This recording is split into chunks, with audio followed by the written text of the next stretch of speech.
Just on the Swans, I thought they really straightened up and had great energy with Papley and Gould and Black in the side.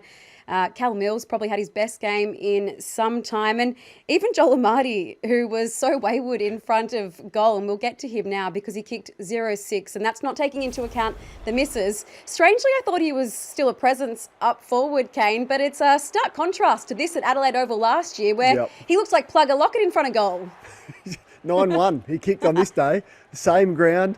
I mean, it was similar conditions. There wasn't a breath of wind here yesterday. I was there, not a breath, perfect conditions, and he just lost all confidence and momentum. See how he's just really tentative with his run up and his ball drop and leaning back? There's no momentum whatsoever going through the ball. So you've got to finish after you've kicked going through the ball. Now, that's the negative. The positive is that he took 7 marks inside forward 50 and could have had an absolute day out. So if they can get that right, I actually think it really opens up for Sydney. As you said, they look a different team with Gould, and he had 8 kicks in the first quarter, 3 score involvements, and just changes their whole ball movement profile. Mills behind the ball was rock solid, and Papley was angry, as he always is, and brings the energy. And it just gives you some flexibility with Warner and Heaney. And I thought McInerney was really important as well, and Campbell. So, I mean, and Hayward, they've got players everywhere. So I just think there's 2 pivotal games coming up in the next fortnight. They play the Western Bulldogs and Fremantle at home.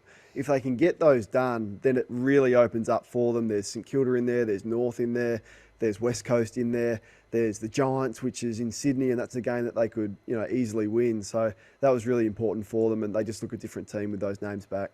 So you're telling me there's a chance? Definitely. I mean, it's going to be hard. Their percentage isn't great, and they started the season slowly, and, you're probably going to need 14 wins to get there. But there's going to be teams that get on a run, and when you play teams around you, like the Western Bulldogs and Fremantle in the next 2 weeks, they win those 2, then I probably think they do make the 8. What's gambling really costing you? For free and confidential support, call the number on the screen or visit the website.